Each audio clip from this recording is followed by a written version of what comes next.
నా పేరు దుర్గా భవాని. నేను ప్రస్తుతం అయితే కాపులో ఉంటున్నా. మా యాక్చువల్ అయితే భీమవరంలో ఉండేదాన్ని నేను. నార్మల్గా నాకు సినిమా మీద అసలు ఇంట్రెస్ట్ లేదు. మూవీస్ ఎక్కువ చూడను. ఎప్పుడు ఫోన్ ఉంటుంది. మూవీస్ చూసినా యాక్టర్స్ గురించి సరిగ్గా తెలీదు, ఐడియా లేదు.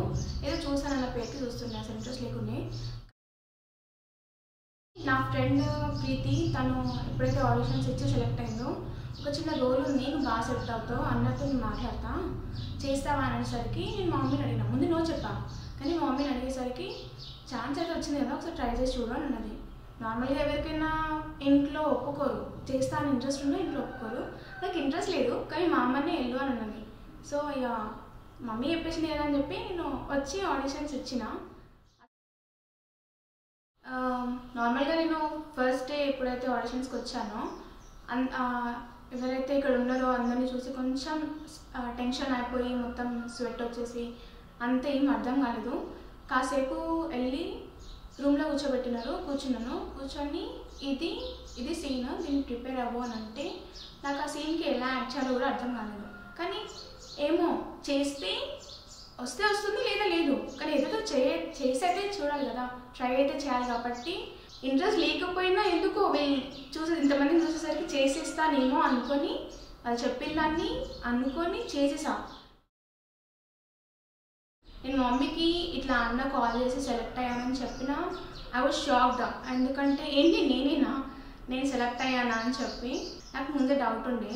తర్వాత అన్ననే నాకు చెప్పేసరికి కొంచెం షాక్ అయ్యి ఓకే సెలెక్ట్ అయినా అనుకొని ఏదో ట్రై చేద్దామని చెప్పి అనుకున్నా. దీని గురించి నేను అసలు ఏమనుకోలేదు. మమ్మీకి చెప్పినప్పుడు కూడా తను షూట్ బాగా చేయి, షూట్ గురించి ఇదే ఆలోచించింది, కానీ అసలు ఏమైనా ఇస్తారా రెమ్యునరేషన్ అని చెప్పి అసలు ఏమనలేదు. సో నాకు అసలు దాని ఐడియా కూడా లేదు, అది ఇస్తారు ఇవ్వరు, ఇచ్చినా ఓకే ఇవ్వకపోయినా ఓకే. ఎందుకంటే ఏదో నేను వరకు అసలు ఎప్పుడు ఫేస్ చేయని ఒకటి ఫేస్ చేసినా ఇది ఒక నా లైఫ్లో ఒక చిన్న మూమెంట్ గుర్తుండిపోయేలాగా అంతే. ఆ మూమెంట్ కోసం దానికి నాకు పే చేయాల్సిన అవసరం ఇవన్నీ ఏం లేవు. మార్నింగ్ షూట్కి వచ్చి ఇక్కడ చిన్న ఏవైతే ఉన్నాయో అది కంప్లీట్ చేసుకొని అక్కడ నుంచి మళ్ళీ నేను కాలేజ్కి వెళ్ళిపోయాను.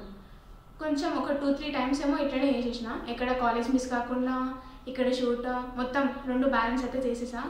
దానికైతే నేను హ్యాపీ.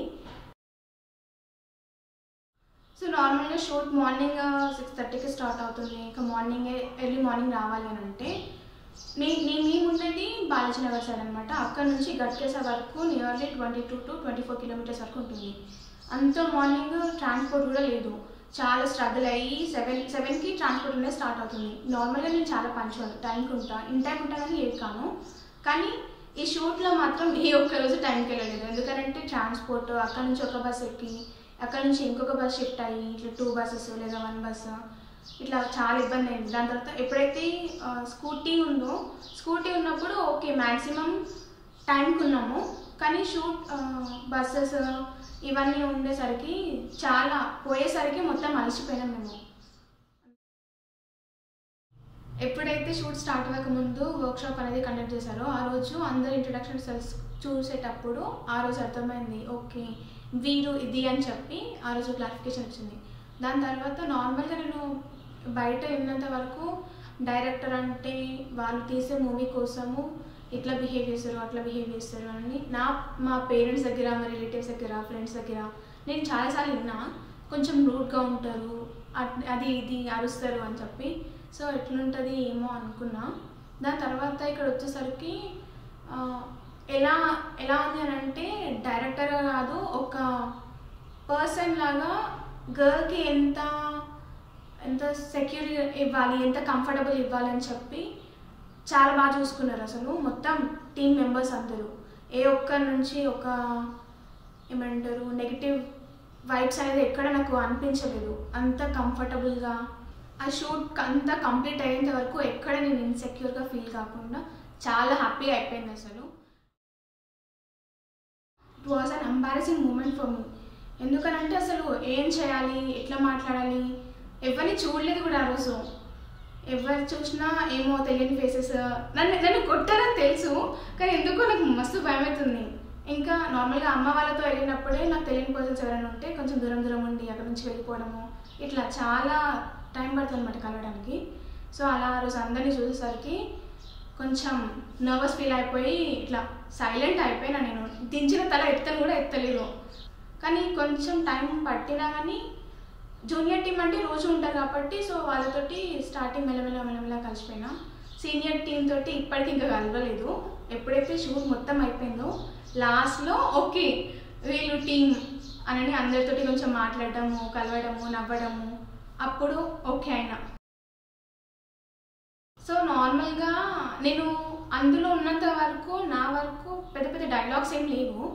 ఏమున్నా నా లోపల అంటే ఒక చిన్న క్రష్ నుంచి ఒక ఫీలింగ్, ఒక మంచి ఫీలింగ్ అనేది మాటల్లో కాకుండా ఫేస్ ఎక్స్ప్రెషన్స్తో కూడా చెప్పొచ్చా ఇలా కూడా అని, అది ఎంత బ్యూటిఫుల్గా చూపించాలనుకుంటున్నారో అంత బ్యూటిఫుల్గా డైరెక్టర్ గారు అట్లా ఇలా చేస్తే చాలా బాగుంటుంది అని చెప్పేసరికి ఒక అరే ఇలా కూడా ఉంటుంది కదా అని చెప్పి ఒక పాజిటివ్ ఫీలింగ్ అనేది వచ్చింది. ఇట్లా పర్టికులర్ పర్సన్ మీద ఇంట్రెస్ట్ ఉన్నట్టు, ఏం మాటలు లేవు, ఏం లేకుండా జస్ట్ సింపుల్ ఎక్స్ప్రెషన్స్ తోటి అంతా క్లియర్గా వాళ్ళకి అర్థమయ్యేలాగా డెలివరీ చేయడం అని అంటే ఇట్స్ రియల్లీ టిపికల్. బట్ అన్న అంత రియల్ టైమ్ ఎగ్జాంపుల్స్ తోటి చెప్పేసరికి ఫైనల్లీ నేను దాన్ని ఎలాగోలా కంప్లీట్ అయితే చేసేసాను. ఫస్ట్ నుంచి నాకు సీనియర్ టీంలో ఎవరు తెలియదు కాబట్టి వాళ్ళంటే కొంచెం భయం ఉండేది. ఇంకా మెయిన్గా అంటే సుమన్ అన్న చూసాక చాలా భయము. ఇంకా ఆయనకి విలన్ అనేసరికి ఇంకా నిజంగా నేను విలన్ అనే ఫీల్ అయిపోతున్నా. నేను తేజు ఎప్పుడైతే పక్కన కూర్చున్నప్పుడు అన్న వెనకాల నుంచి వచ్చి కూర్చుంటాడో ఆ టైంలో తేజుకి ఎంత భయం అవుతుందో నాకు తెలీదు. అప్పటికి తేజుని సుమనన్నతో మాట్లాడిచ్చింది, ఆమెకు భయం అయితే లేదు. తనని చూస్తుంటే నాకు భయం వేస్తుంది. అదొకటి బాగా అనిపించింది నాకు. అక్కడి నుంచి రావడము, ఇలా కూర్చోవడము, ఆ సిగరెట్ తాగడం అట్ట. ఈ షూట్ మొత్తంలో నేను ఎంజాయ్ చేసిన మూమెంట్ ఏదైతే ఉందనంటే అది సీనియర్ టీం జూనియర్ టీం మొత్తం అందరం కలిసి ఉండడము. అది లాస్ట్లో చాక్లెట్స్ ఇచ్చి అందరం గ్రూప్ ఫొటోస్ దిగడము, లేక అందరూ కలిసి షూట్ చేయడము, షూటింగ్ మొత్తం అయిపోయాక అన్న ఫ్లాట్లో అందరము లంచ్ చేసుకోవడము, అదంతా ఒక పెద్ద ఫ్యామిలీ లాగా, ఇదంతా నా ఫ్యామిలీ అన్నట్టు ఫీల్ అయ్యాను. నిజంగా అది అసలు మర్చిపోలేను. That was the best moment in my life. Just ఆ బాటిల్ ఇచ్చినప్పుడు తనకి చెప్పి వెళ్ళిపోవడమే, అదొకటి నా ఫేవరెట్ సీన్. అందులో